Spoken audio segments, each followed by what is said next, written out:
Hello and welcome back to the Nancy Boys channel, and I say welcome back because it's had about a 2-month gap of any reviews and a lot of guilt because I haven't been covering a lot of the great horror that has been out this year. So what I thought I'd do, it is the 21st of December.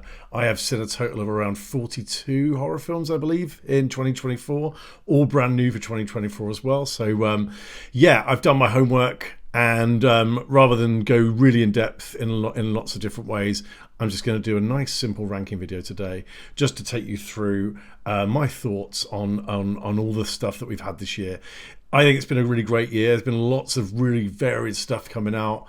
As much as people moan about remakes, I think there's been a ton of really good new stuff, lots of new ideas, lots of really cool films, a lot of kind of average stuff as well, and we'll kind of cover that as we go.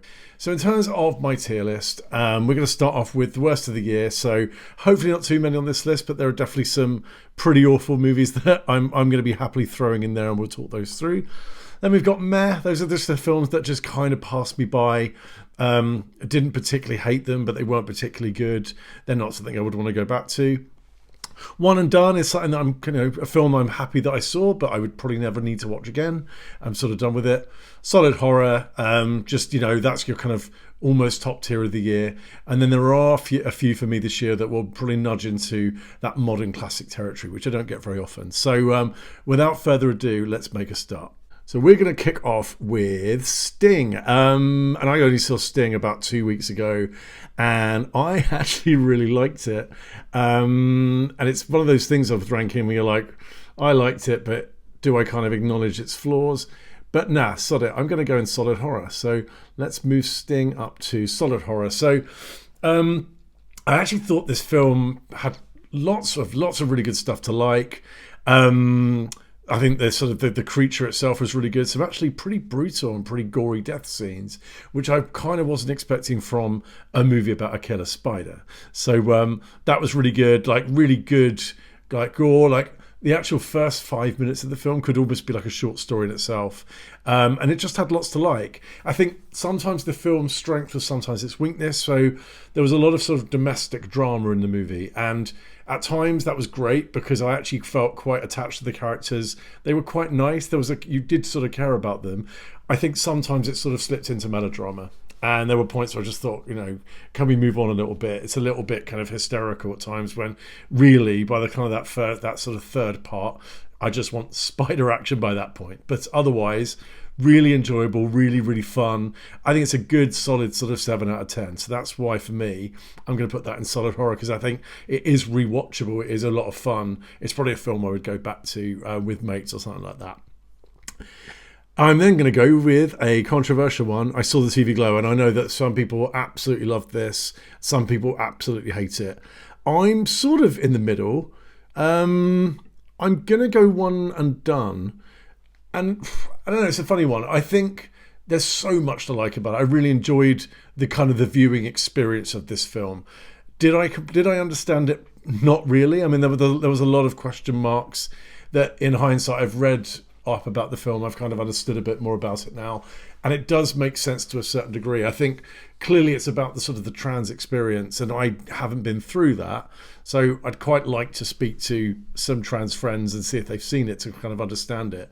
So it made it hard to really like that much because a big part of that kind of experience for me was missing. But in terms of how the film looked, how it made me feel, this film is a vibe.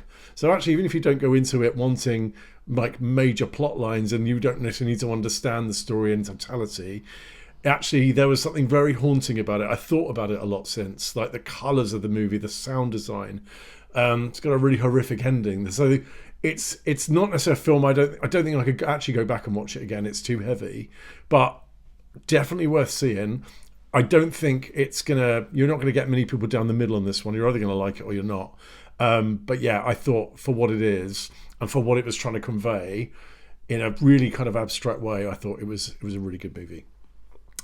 And then we're going to move on to Abigail. Abigail for me was controversially a bit of a one and done. I get it. This seems to be quite popular in some people's lists. I thought it was fun. I think I have a bit of an issue with. I always find radio silence. I find there's a sort of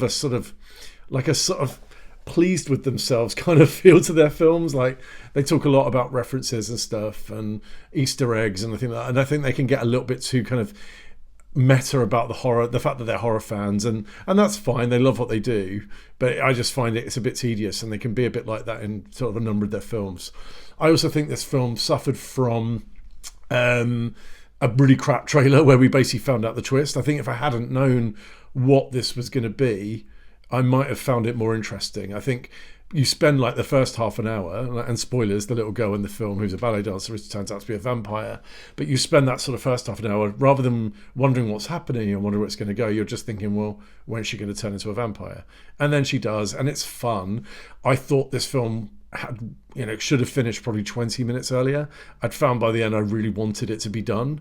And I found it a little, again, quite quippy, and I don't know, it's just not my sort of sense of humour.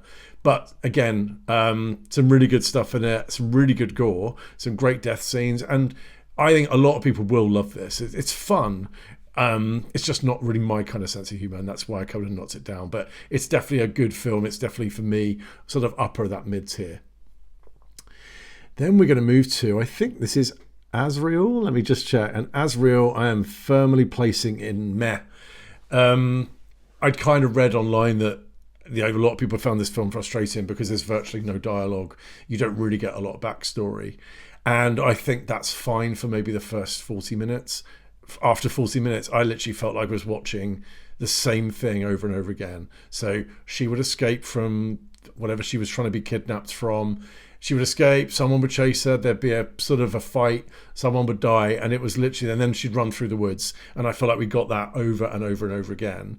I started to find it really unbelievable because I thought Azreal as a main character was almost invincible. Like, she never stopped. She got hurt so many times in so many different ways. She was in a full-on, like, full impact car crash and just got out the car. Like, nothing started to really hurt her. And I think to have Samara Weaving in a main role where she's so charismatic. I love Samara Weaving to bits. I think I've seen her in stuff where I don't think I've ever seen her in a film where she hasn't been a joy to watch, but you're basically taking away all the charm of Samara Weaving and just using it. And she's great. She's a good actress. I just thought it just wasn't interesting enough to sustain an hour and a half of watching someone should be chased around with no dialogue and no kind of exposition about why we should care and why it was important. So yeah, it's almost one and done. You might find it interesting. I thought it was definitely in that meta territory of I don't need to watch that ever again. I'm going to move on now to Heretic, and I think this is one that in time I might change my mind on it and might move it further up. For me at the moment, it's going to live in solid horror. I actually think if I watch this again, and I need to watch it again, I'm going to see more. I think there were probably things that I missed or things that I don't fully understand that I need to rewatch. But this was a great film. I definitely don't think it landed the ending. And again, that might be about my understanding of what the ending was supposed to mean. But I think at least for the first hour or something, this film is just, it's so dialogue heavy, but it's so clever and it's so interesting. And the performances are all so good, not just from Hugh Grant, but from the two girls that sort of play these sort of Mormon missionaries.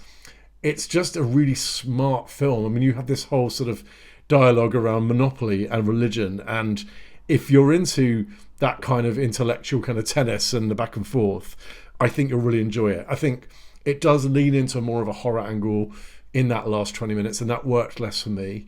And like I said, I think if I kind of go and rewatch it, and maybe I'll see something different. But I do need to do that rewatch. But otherwise, I thought this was a really very smart film. I would say it's probably one of the cleverest, if not the cleverest, sort of best written film of the year. And it's just, yeah, it's very intellectual and it has a lot to say for itself. So I really enjoyed it. Going to on to a slightly obscure one, and I found New Life sort of through Rotten Tomatoes do a ranked list, and this kept kind of landing towards the top. So I watched this back in the summer and I loved this film. I thought it was really, really good. I mean, it's essentially, I don't want to give too much away. It's about a woman on the run, and as she sort of encounters people, there's this sort of mysterious virus that starts to spread. In terms of plot, actually it was pretty good. I think it kind of blindsided me enough to feel satisfying. It wasn't obvious what was coming. I didn't find it predictable. I think what made it really struck a chord with me with this film was just how emotional it was and how human a lot of the characters were. So as well as this main character who's on the run, there's a sort of a detective character who herself is going through some sort of muscular degeneration. She's got some sort of disease that means I think she's got some sort of locked-in syndrome, so she knows she's only got a certain amount of time left where she's able to use her body. They both give really, really nuanced and emotional performances.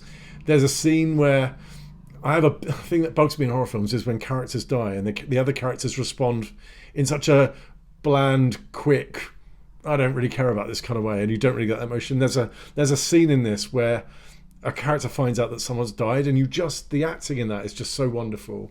You just see the grief, and I think for the other lead character, this detective, she's such a sympathetic. She's almost the villain, but she's not. And actually, by the end of the film is much more nuanced than about being goodies and baddies. It's not. It's about being human in different ways. I really liked it. This is one of those films I really wanted other people to watch, and they really enjoyed it as well. And I imagine it's one of the films on this list that a lot of people won't have seen. So I really enjoyed it. It's just much more of a human drama with some really good, really gory and really horrific parts. But it just has a lot more heart to it than just gore effects. We're now going to move on to the Vordelak. So this is an interesting one. That's going to go one and done.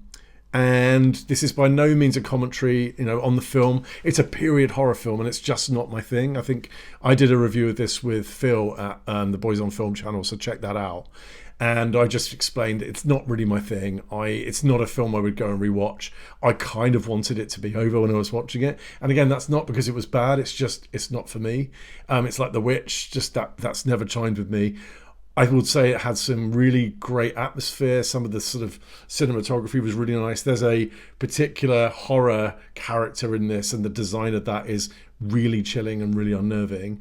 And it's definitely worth checking out. And it might be that one of you will love this. It just wasn't for me, but I'm not saying it's a bad film. It's just not my kind of thing. However, moving on to one that I did not enjoy, Don't Move. And I'm really surprised this has been getting actually okay reviews. I absolutely hated this film. I thought it was utter trash. Me and my partner Chris, we sat and watched this, and I think within the first 10 minutes we looked at each other and just said, this is going to be one of those films that's going to annoy us, and it's going to be one that we're going to pick apart. And we sort of agreed between us that we were allowed to do that, that it wouldn't ruin each other's enjoyment of it if we were able to criticize it as we went. I just thought the premise was absolutely not enough to stretch to 90 minutes. And it allowed the film to just do a lot of very predictably stupid things that moved the storyline. This film is all plot armor. It's just this happened to enable this to happen, to enable this to happen. So you know that the character's not gonna. The things that she does to try and help herself aren't going to work because she's got 90 minutes to fill the film. So you just know that certain characters are going to die. And this really annoying villain, I really did not like the villain in this. I thought he was very cartoonish, really slappable, and not in a good way. And he ended up becoming like a bit of a invincible kind of, he's always going to win type character. And characters made stupid decisions. The lead character was just... I found her very frustrating. She made a lot of noise for someone that's supposed to be trying to be quiet. And the whole plot line of her being injected with a serum so she can't move anymore. The film should be called Can't Move, not Don't Move, because she can't move. But anyway, it's a Netflix original. I mean, it very much, for me, was a Netflix original. And yeah, we kind of thought it was pretty terrible. So that's going to go in one of my worst of the year. Controversially as well, stop motion. Stop motion was another film that the beginning of the year was getting a lot of buzz. We did not enjoy it at all, and that's for me going in meh. I will concede the stop motion sections of this film were phenomenal. I mean, that was like modern classic territory. They were so haunting. They were so creepy. You've got this weird animated character that's been made out of like animal meat and flesh, and that's great. I just hated the wraparound story. I thought the main character was really dour. The setting was dull. There was just no one to root for. we just didn't, whether I didn't get it. I feel like a lot of the reviews that I've heard that say it's positive focus a lot on the stop motion stuff, and then they sort of gloss over the sort of the main plot as if it doesn't matter. And like, that's 90% of the film is the wraparound story. I didn't know what was going on half the time. I felt like we were missing a lot of explanation about where the characters were and like what they were supposed to be achieving and doing. And yeah, I'm surprised that, I don't know, that it's got an art houseness about it that I understand why people would have put it at the top, but I just don't get it. It was not for me. We'll then move on to Speak No Evil, the controversial remake. And yeah, it's a crowd pleaser. Sorry, it's going in solid horror. So I have done a full review of this, and I did a review of this with Beetle Juice back in September, I believe it was. And it's a weird one, this one, because the original Speak No Evil, I think when that came out, the original, which is a Danish, sort of Danish, English, Dutch production, I don't think people liked it that much. I think it landed fine. I don't think people thought it was amazing. It had a very, very downer ending, and it was never a film that I would be like, wow, that was really watchable. I'd want to watch that again. It had lots of merits. It had lots of tension. But I feel like since the remake was announced, we suddenly decided that the original film was this amazing classic. And I'm like, guys, it wasn't that good. So I don't really get why the remake felt so sort of sacrosanct and why people were so upset about it. But in a way, that's quite good, because it has meant that people have kind of gone, oh, actually, yeah, it was quite good. We quite liked it. So actually, Speak No Evil, I thought was pretty solid. And the difference, I think, with the English remake was, yeah, it had a much more of a crowd-pleasing ending. It was far more Hollywoody. It wasn't really art house at all. But I thought the performances were great. I think that actually, the first sort of hour and a bit actually is very similar to the original anyway. I think the performances were really good.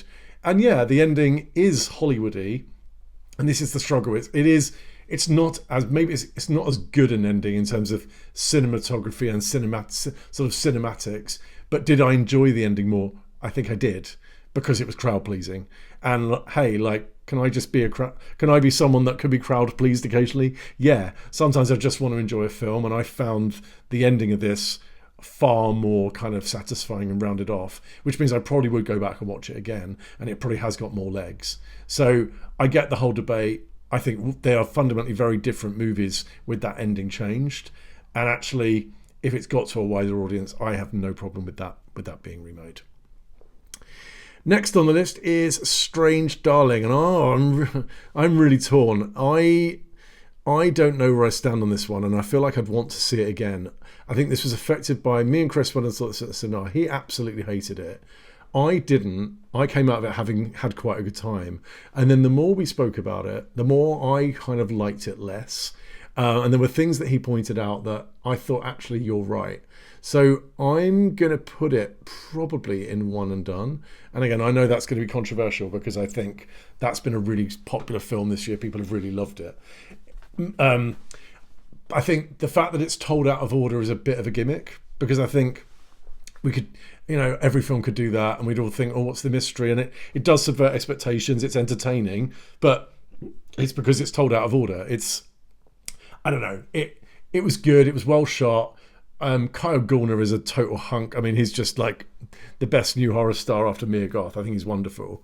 And there's a lot of really good stuff in this film. We also found out this, like, and I don't know if it's intentional, I don't know whether the director's background said this, but there was like I would describe it as an incelishness about some of the messaging around the film. And it's almost like women can be bad too was the message. Now, again, people are going to scream at me and be like, that wasn't the message, that wasn't the point you were supposed to take away. But I felt like the film was trying to sort of say, oh, it's not always men who are monsters, it's women. And I just think in the current climate, like, okay, but violence against women is still like a massive deal. So maybe we misread it, but that was a kind of bad taste it left in my mouth, and that came in right at the last act. So yes, maybe I would watch it again. I don't know if I want to put it in that top tier. It might move. A Quiet Place Part 1. This is another one that probably is controversial. Oof, I'm struggling. I'm gonna put it into one and done, and there's kind of another reason that I don't necessarily think that actually this was this was very adjacent to horror. This was more of a drama, and from that perspective, I actually really liked it. I thought this was a really lovely, heartfelt film. I actually found it quite emotional. There's a full review of it, which you can see in my channel. We went and saw this back in the sort of the first half of the year. From that perspective, I loved the characters. I really was invested in kind of where they ended up. There's this cat that kind of like ties it all together, who you just root for, and it was lovely. But would I say it's a particularly good horror film? Probably not. I think it really disappointed a lot of people who wanted like the full Quiet Place experience.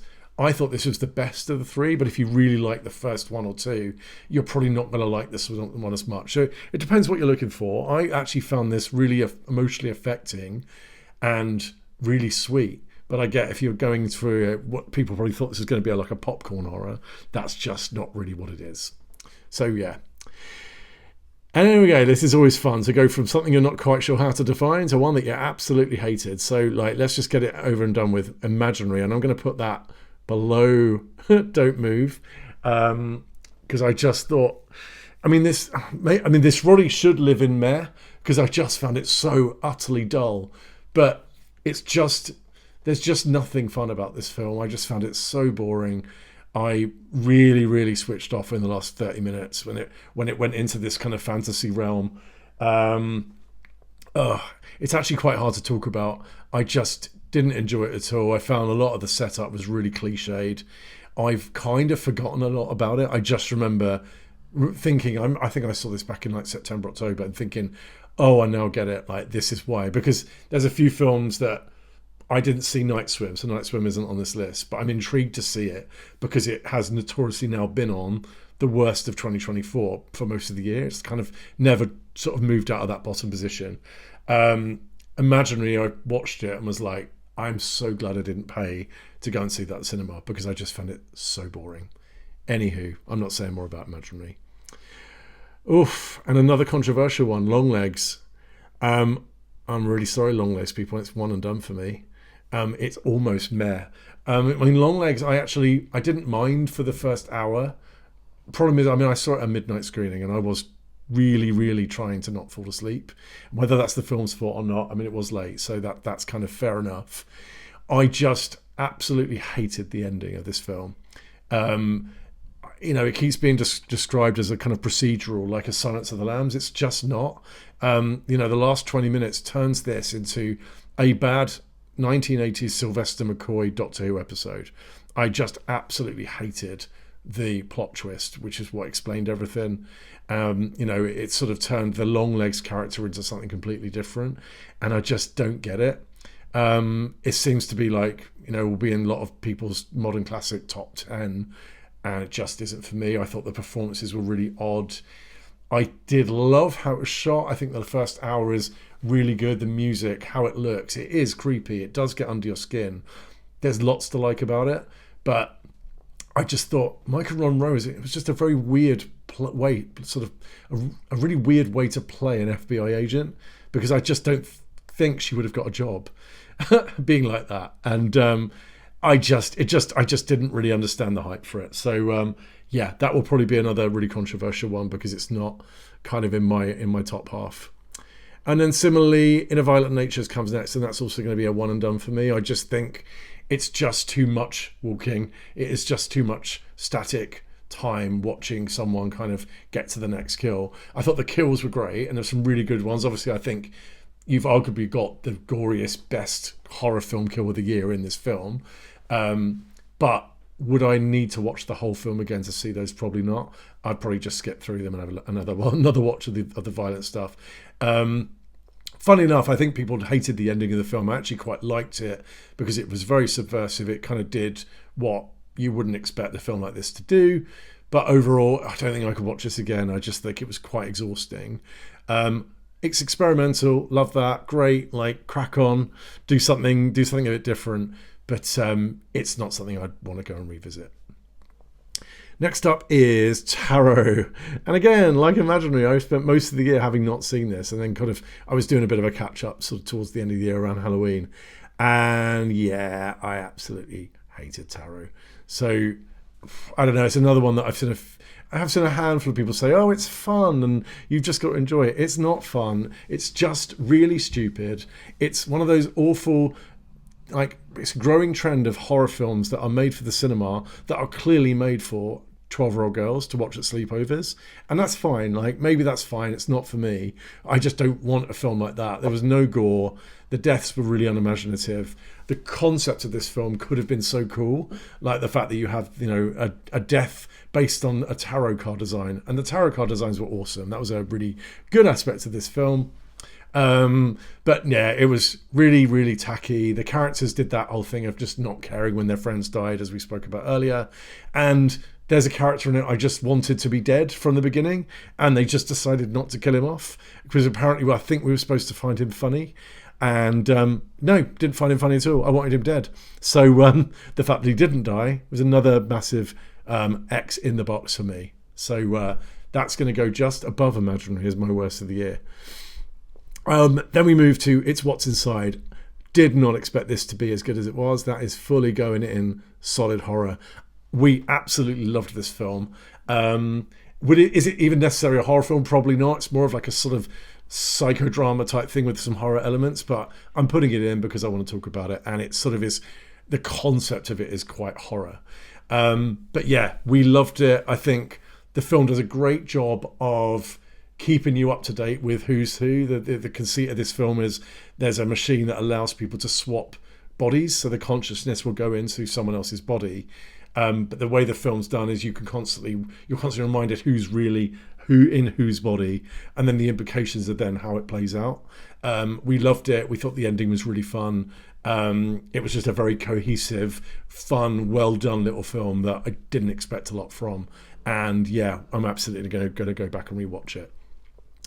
And on that theme of stuff that I didn't expect to be that good, I did not enjoy Smile really at all when I saw that in 2022. I loved Smile 2. And again, this seems to really divide people. Some say, oh, it's nowhere near as good as the first one. Other people like me are like, it's so utterly head and shoulders above better than the other one that they don't even seem like part of the same franchise. I just thought this was so much better.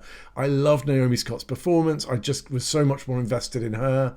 I just think it wasn't as jump scare heavy. There were some scares in this film that have stuck with me that weren't jump scares. There's this whole sequence with, I'll just say that there's a sequence with some dancers, and if you've seen the film, you know what that is. If not, I don't want to spoil it, but I just think it was so well done and so eerie. And this whole film is just really bleak. There's this undertone of dread throughout. Maybe the ending does undo some of that. I'm willing to let it go, because I think it was just such an enjoyable watch, like really fun. And again, I just thought it was so much better than we got the first time around. So yeah, really, really pleasant surprise. And then if we talk about films and how, you know, they relate to their sequels, The Strangers Chapter 1, Strangers Chapter 1, Strangers Part 1, I don't think it doesn't really matter. There was a whole thing about, is it a remake of the first one?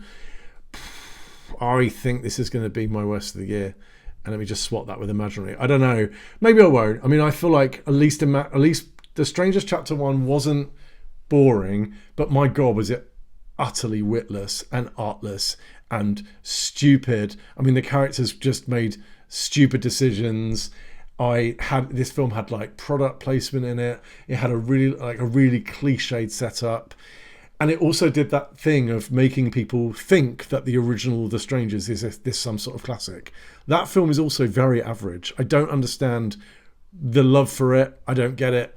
But this film makes it look like high art. I mean, The Strangers Chapter 1 is utter piss. Like, it sucks. It's just very, very bad. I am desperate for CinemaSins to come along and do that film, because there was so much that just, I sat in the cinema just angry because it was so bad and so stupid. So again, I did a review on this where you can see that I'm visibly angry about it. I probably took it a bit too seriously, but yeah, I did not enjoy that at all. We then move on to You'll Never Find Me, and again, oof, You'll Never Find Me, that is definitely a one and done. And it's a real shame. This is one of those films that's got a really interesting first hour, and all the way through you're like, how's this going to resolve itself? Wow, this is going to be really cool. Can't wait to see what the twist is. And then I just thought the twist was so that it's now become a film that I just don't feel like I would ever want to go back and rewatch, because it you know, all of the film's joy is in that first hour of tension, and it is good. There were really the two really good performances. There's only two people in this film, and it's just this constant dance of which one do you trust, which one's more suspicious than the other one, and then it resolves itself, and it sort of sucks a lot of the energy out of the room, because you're like, oh, okay, that's what we were watching. But yeah, really good. I think if you like the twist, then you'll probably have a very different impression of the film. I just didn't like the ending. Again, I'd started to drift off and wanted it to kind of come to an end, and it kind of came to an end in a bit of a kind of a nothing way for me. We then move on to Immaculate, and Immaculate, again, really fun. Like, it's not necessarily one I would go back to. It was. We went to the cinema and saw it. I thought some really good performances, some good gore effects, some good deaths. I think overshadowed by the fact that the first Omen came out literally a month or so later and was exactly the same film. Like, it is almost exactly the same, and I just thought the first Omen did it better. And in a way, it's hard now, because when I think about Immaculate, I have trouble remembering which bits were from which film. And I think I overridingly remember the bits from the first Omen. So Immaculate has kind of become a little bit like more redundant in that respect. But it's good. It's just not one that I would never need to go back to. And here we have on the list, I mean, Love Lies Bleeding. Again, it's kind of more horror adjacent than pure horror. But I absolutely loved it. And this is one of the ones that's going in my modern classic tier. So I think this film, there's something about it, like you can almost smell it. Like, it takes place in the 80s in this like desert town, and everything just looks hot, everything looks sweaty, everything looks dirty, like everything looks like it needs a good wash and a clean, including the main characters. Everyone just feel like they need to just go and have a spa day and just get looked after, because it's grimy. It's got some amazing gore effects. It's utterly no holds barred. And the two main performances, the kind of the chemistry of these two characters is just like sublime. Like, it's just very, very good. We were lucky to see this in a cinema with no one else in the cinema with us, so we were able to just kind of interact and kind of have a bit of a chat as we went. But we loved it. I want to go back, and I've only seen it once, and it is almost one of those films that I don't think you're going to throw it on with a popcorn on like a Saturday night. It's not that kind of film, but it's really, really good. It's really, really solid, and we really loved it. Blink Twice. Blink Twice is another one that I think once you know the twist, it's a one and done for me, because I think it's one of those films that a lot of the intrigue is motored along by the fact that you don't know what's happening. Then the fact that you do know what happens, it's good. Did I necessarily enjoy the last half as much as the first? Not really. But I thought it was fine. It was pretty solid. It was a kind of blockbustery kind of horror thriller, and but it's not one of those films I need to go back to. I thought it was very relevant in the kind of where we are today in terms of talking about consent and talking about kind of sexual assault and things like that. And yeah, it's good. It's fine. It's not one I'm going to rave about, but it's worth a watch. It's just not, again, one I would probably need to revisit. And this is another one that I think will probably get people's backs up a little bit. Mads is great. I really enjoyed Mads. I mean, the technical feat of Mads. Mads is a French horror, which is all done in one shot. And my understanding is it's not even a trick. It is all done in one shot. So that in itself is just amazing from a technical perspective and an acting perspective, to be able to pull that off in one go. I mean, bravo. I mean, amazing direction.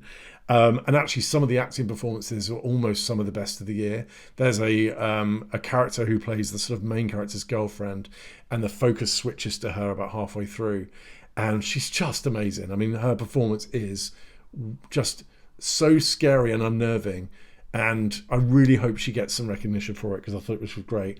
Again, probably not my kind of thing necessarily. I found it, I don't know, it just wasn't for me in terms of the actual storyline and stuff, but I'm not downplaying how good it was. It's kind of, there are other films on this that just aren't my thing. This was probably in that camp, but amazing kind of technically as a feat to actually film it, and definitely worth a watch. And I think a lot of you will probably be putting this further higher up in your tier list, which is absolutely fine. I completely get it. Oof, Beetlejuice, Beetlejuice. I'm going to put this. I don't want to put it in worst of the year because I think that's unfair. But my God, was this film meh? I just came out of the cinema so deadpan. I just thought, what was the point? And I knew going into this is what it was going to be. I could just tell that this wasn't going to be something I was going to enjoy. It was just very laboured. I felt it was a very clickbaity. I just found it to be very nostalgia baity. They put things in. I'm like, we're just putting that in because we did this in the first film. But does that make it interesting? No. I just think we put in a dance sequence to basically just do Deo Part 2. And just weird choices. I mean, there's this whole Jeffrey Jones thing where, he's been convicted of a crime and yet they couldn't bring themselves to not keep mentioning him as a main character. So that was odd. And I think this film had way too many plots, way too many characters. It had about 6 or 7 plots all going on at once. It had at least 2 characters played by big names who didn't need to be in it, and lifting them out would have made no difference. I thought Beetlejuice, Michael Keaton, the character itself, was very subdued. He was almost like a good guy. Catherine O'Hara wasn't as funny. Like, I just don't get what happened. I was just really disappointed. But in hindsight, I kind of knew I would be. The original Beetlejuice doesn't add up to much. It's great, but it's very much like less than the sum of its parts, or more than the sum of its parts. Like, it's good, but there's not a lot to it. But that's maybe what was good. It was simple.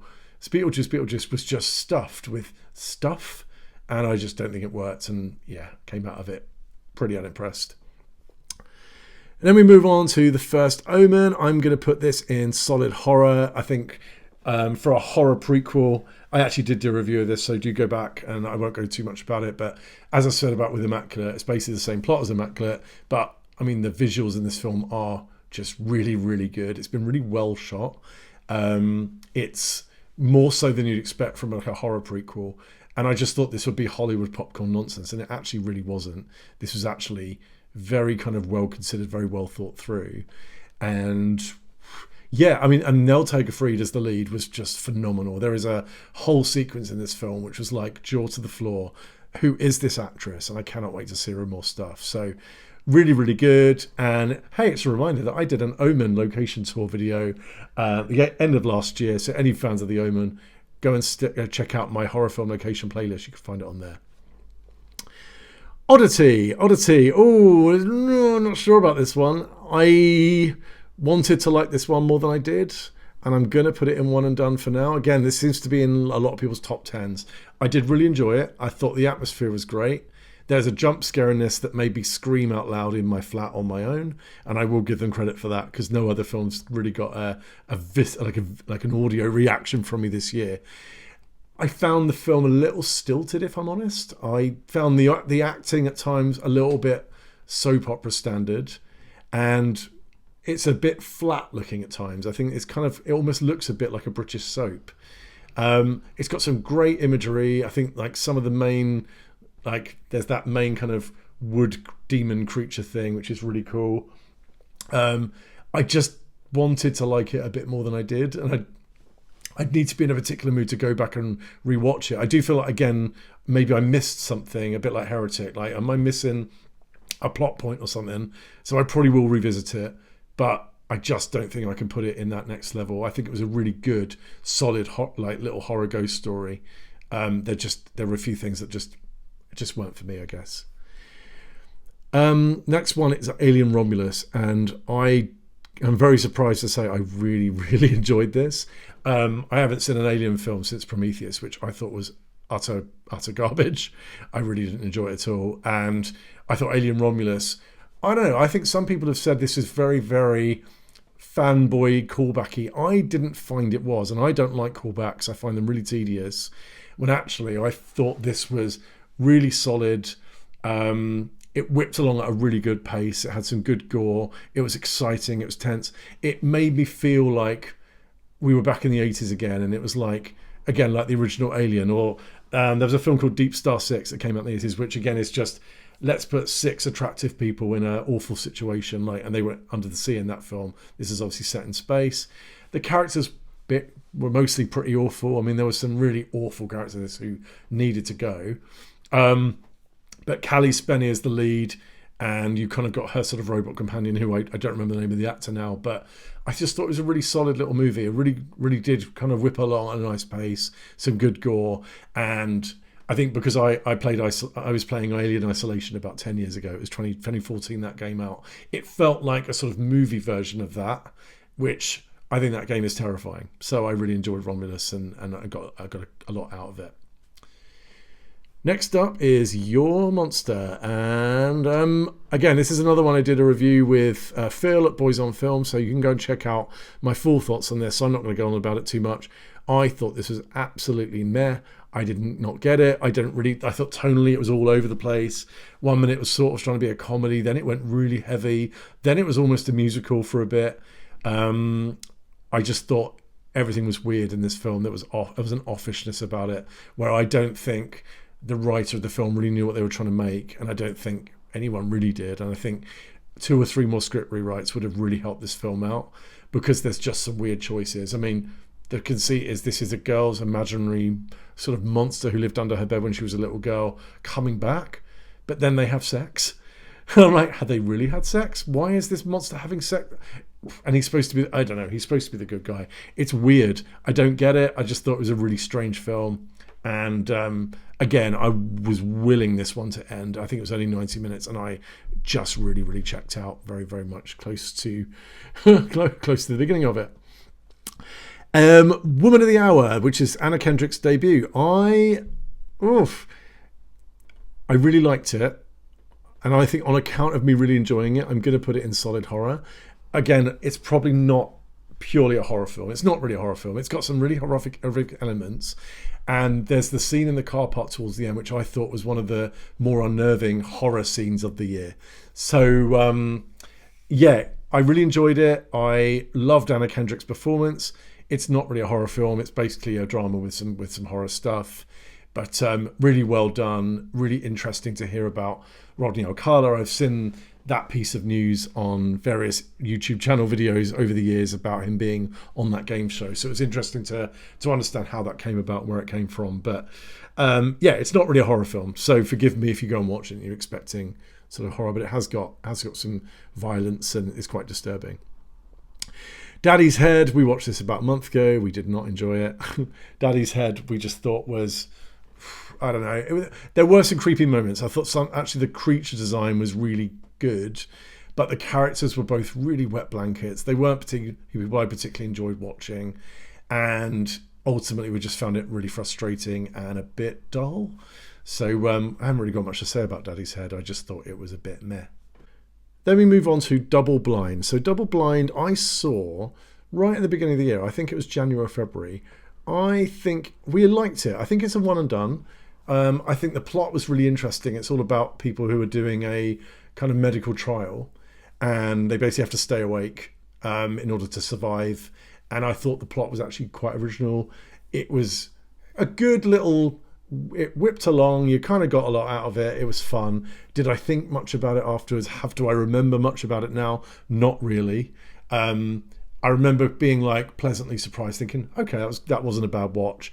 It's not been one that I've been like, oh wow, you've got to watch this, and I'm going to go and throw that on for people. So that's where Double Blind's going to go. Maxine, I think, if I'm being honest, I think I was probably a little bit overly generous with Maxine when I did my review back in June. I went to a special screening with Ty West, so I think I came back quite giddy. In hindsight, it wasn't maybe as good as I thought it was. That said, I still think this is pretty solid, and I judge it less so as a general movie and as a third part in that whole X trilogy, which I think is one of the best horror trilogies we've ever had. The fact that we got to see those characters continue, and we had this awesome LA 80s setting. There's the whole sequence in Universal Studios. There are some really good deaths. There's some good gore. I just thought, in hindsight, the ending really ended the whole trilogy on a bit of a damp squib, which is a real shame. But we really liked it. I think it will probably, once the sort of excitement has died down, I think it will be remembered as a really fun little solid horror film. And I just can't put a film in the X trilogy any lower than solid horror, because I think it's that those three films in themselves are almost modern classics in themselves. I just don't think Maxine itself on its own is a modern classic. However, One film that I think is absolutely a modern classic, and this is going to be, I mean, the top of my list this year. No big surprise. I mean, we reviewed The Substance back in September, and it was my first 10 out of 10 I've ever given on this channel. There's a whole review about it, which I don't need to go into. I just think it's phenomenal. I've only seen it once, and I'm going to really enjoy showing my parents this over Christmas, because I do like to do that to them, show them something really shocking, have no idea if they're going to like it. But my God, did I want this film to give me a reaction, and it did. And you know, that's what you want, to come out of the cinema to feel something. I was absolutely buzzing. I was so excited about this film, and it just gave me everything I wanted it to be. So that is The Substance. If you haven't seen it, my God, it's probably one of the best horror movies of the 21st century, the last 10 years, and it's absolutely the best horror film, the best film I've seen in 2024. Well, next up is The Coffee Table, and this is an interesting one, and this is probably, in the purest sense, a one and done, because this isn't necessarily a film you would want to go back to, but I think that's probably going to be unfair on it, so I'm going to put it in solid horror, because this film is pure horror, and pure horror from actually that could happen in real life, and what the fuck would I do about it if it did? I don't want to give too much away, because I think this is a film you've got to go into not knowing what it's about and what you're about to see, but it's really good, and it's weirdly funny at times. It's so shocking. I mean, it was a full-on hand over my mouth film that I will never forget. I probably will watch it with some other people just to see their reaction. And yeah, I thought it was really, really good. Really, again, it won't be for everyone because of what happens in this film, and you just need to go and see it to understand kind of what I mean by that. Then we move over to Cuckoo. Oh, and this really upsets me, because I loved so much of this film, but I just thought, again, it's had like a bit of a long legs effect. Like, it started well, but it just got progressively more ridiculous, to the point where the explanation about what was really happening just sort of fell off a cliff for me a little bit. And so much to like. The cinematography is great. It gave me it's got a sort of Dario Argento feel to it. This film does. It's the sort of European setting, some of the imagery. It's got a jump scare, which I think is so well done. It was so scary. There's an image that's in this film that is like burned onto my brain. Hunter Schafer's performance was just phenomenal. Maybe the second best performance in horror this year, after Demi Moore in The Substance. But the last 20 minutes, I just thought, the explanation they gave for the preceding hour and whatever it was just kind of made me not really enjoy it. And it makes it really hard then to recommend it or go back to it, because I kind of know what's coming. For a viewing experience, though, we had a really good time. We saw it at the cinema. We enjoyed it. I just felt like I wanted a little more from it. Or maybe I just wanted a different ending altogether, and that's not what this film is. So that's Cuckoo. Late Night with the Devil. Late Night with the Devil is also going to be a controversial one, because this is another one that I'm seeing at a lot of people's number one. I am going to put it in solid horror, and I did give it a good review at the time. I think over time I've got more frustrated with this film, because it's sold as being a found footage film from the beginning, and it sort of has this cool little like documentary conceit where, you know, they found this footage and they're showing it as part of this documentary series, but they just don't stick with it. And it's just very fudged in terms of how they tell the story from a sort of cinematic perspective. And the ending itself, I hated it. And I think it like completely derailed the film. But that said, like, some really good images. Again, it's stuff I saw this in March, I think it was. It's stuck with me in the last year. It's interesting. And yeah, I can't say it's a one and done. It's a really good film, but that storytelling device really wasn't for me. And I've heard people say they loved it in terms of how they tell the story. I just thought it cheated, and I would rather have stuck with a more basic storyline that kept us in this kind of found footage world that we were sort of inhabiting. VHS Beyond, I'm going to say one and done. Like, I enjoyed it, but I feel like a lot of VHSs, I watch them, I enjoy them, and then I don't think about them ever again. And there were two segments. There was the sort of dog care one, which I thought was really good, really disturbing. And there was another one which I don't know the name of, but it basically starts off with someone on his birthday doing like a parachute jump, and he lands in a field having been attacked by aliens. And what happens after that, I just thought was so good. It was so brutal and like unusual, and just something I hadn't seen before. I'm honestly struggling to think about what the other segments were. I think that the first segment itself was entertaining, but I may as well have been watching someone play a video game. So, and the wraparound, I wasn't that invested in. But again, with VHS, you're not really judging the whole package. I always find if we get one of the shorts that works really well, then so be it. That's quite nice, and that's kind of what happened. Oh God! And then Watchers hovers between worst of the year and meh for me. I found this film so boring. I could tell from the trailer it looked dull, and I was in a mood of like, well, I want to go and see as much at the cinema that I can because I want to be able to do videos like this. I did not enjoy Watchers. I thought it was very boring. I hated the ending. Like it ends like an hour in, and you think, well, that's kind of the end, and then it has another half an hour on top, which was very, very dull. I just thought the performances were dull.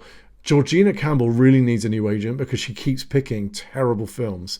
How she started with Barbarian and has ended up in this, was it the Bird Box Barcelona, Lovely Dark Woods, Lovely Dark and Deep was what it's called.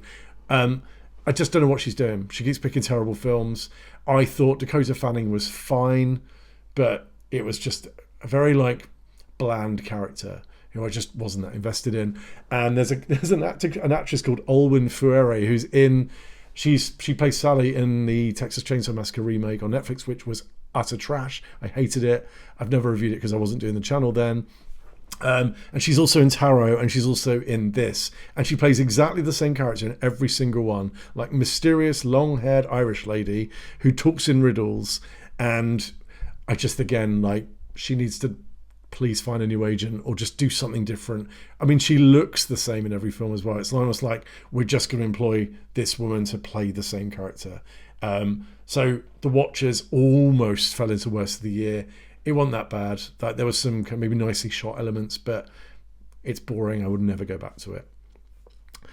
Under Paris, I'm going to put in meh. I think this is a weird one because I don't know whether Under Paris knows it's crap, but it was crap. But it was sort of fun crap. But then at times I'm like, this film seems to be taking itself a little too seriously for a film that should be like nonsense. And it is nonsense. Like, it is sharks in the Seine during the Olympics. I mean, it's basically Sharknado bit French, but it's got like some good actors in it, and it's weird. And I was never quite sure, like, are we supposed to think this is good or not? I don't know what it is. But would I watch it again? Probably not. It was kind of fun. It was silly. It was very Deep Blue Sea, like similar kind of action sequences. I will give it credit for a very bleak and depressing ending, which I thought was really fun. But beyond that, I'm not going to go back to it. Oh, Terrifier 3. I'm imagining people are going to swear. Like, some people are going to swear because they're going to be like, what? I do think, I think Terrifier 3 is a modern classic. I think the Terrifier series itself is such a phenomenon that I do feel like we've kind of witnessed the birth of like a new Freddy, a new Jason, a new Michael Myers. Like, Art the Clown is iconic. And I think the first few films have been a bit of a practice run. I like the first one. I think the second one is entertaining but way too long. I thought the third one kind of got to that sweet spot where Damien Leone knows what people want. He knows what he's trying to get out of it. The lore that he's built has started to now come to the fore, although I still think that's like the bit of the film I don't care about the most. The kills in this were just awesome. And I said this in my review, there's something so gory about Terrifier movies that it almost makes it more suspenseful, because my thinking was, oh God, something horrific is about to happen, and I don't know what it is, but I would sit there dreading it. It's almost like Final Destination, like that sort of stress in anticipating it. So a lot of people would say that the gore means it's like a crap horror film. Like, no, it means that you're right on the edge of your seat thinking, oh God, what's he going to do to this person next? So the Christmas setting, the acting, the kind of the comedy behind it, the violence, I loved it. I just think that opening 10 minutes is horrific and so festive, and like the way they've shot Christmas in this film is so cozy and so sort of like just Christmassy and like warm in a really weird way. And I saw a premiere of this with Damien Leone. There was a lot of love in that room. There's a lot of love with these films. I took Chris to see it and he loved it. It was just a lot of fun, and I'm really looking forward to the fourth one. So I do think Terrifier 3 will be one of those films. I am going to swap it. I've not done these in particular order, but I want to acknowledge that The Substance is at the top right and Imaginary is at the bottom left. That's kind of as much ranking. If in between, you can kind of forget about it. And funnily enough, I've ended up with Stream next to Terrifier 3. I, about 2 weeks ago, just thought, right, I want to get at least one or two more films in before the end of the year so I can do a really good wrap-up video. And Stream, I was just thinking, oh, that'll be a bit of fun. I wasn't in the mood for anything too highbrow. I'd heard mixed things. My God, did I enjoy this far more than I expected it to be. I thought this was really solid.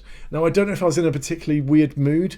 I just really liked this. It stuck with me. I think the kills were really gory. And obviously, it's another Damien Leone film, and you've got a lot of crossover between that and Terrifier 3.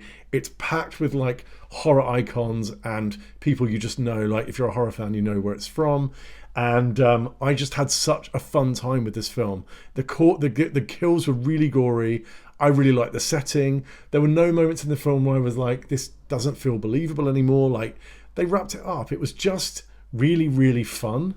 It's not highbrow in any way, but I just thought it was such a fun watch. And I kind of feel like people will be screaming at me that this is above some of those one and done films. But hey, this is my list and I thought it was really good. And then finally, just another one that I was really, really surprised by. And it's going to go in one and done, but Last Straw. So Last Straw was a film that I kind of was roughly aware of. And it's kind of about a waitress who gets kind of attacked in the middle of nowhere in a diner that she works in. And again, this film, I just thought it had no right to be as fun and as good as it was. I really enjoyed the lead performance, and forgive me, I'm an hour in. I don't know the name of the actress's name, but this was a really fun watch. Again, the way the story plays out, I don't know that it's that repeat. It's got much sort of rewatchability to it, because I think once you know what's happening, that's kind of the storyline. So so Last Straw is my final film of 2024. So as I said, I think it's been a great year. I mean, you can see from that spread, the good is vastly outweighing the bad. There have been some terrible films, but a year where we get Love Lies Bleeding, Terrifier 3, The Substance, New Life, It's What's Inside, Smile 2, Maxine. I'm picking out, some of my more favourite ones here. Even ones like Cuckoo, Strange Darling, as much as they're one and done for me. I Saw the TV Glow, Quiet Place Part 2. So much good stuff to like. So I hope this has given you a bit of inspiration. Please disagree with me or agree with me in the comments. I would love to hear where you think I'm a total idiot and where you think I've got it wrong. Otherwise, thank you all for watching all of my reviews in 2024. I really feel like I've done my homework this year and I've kept up. So loads of really good stuff coming in 2025.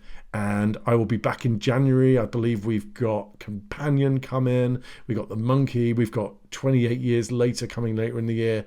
It's going to be banging. So thank you all for watching, and I'll catch you in 2025.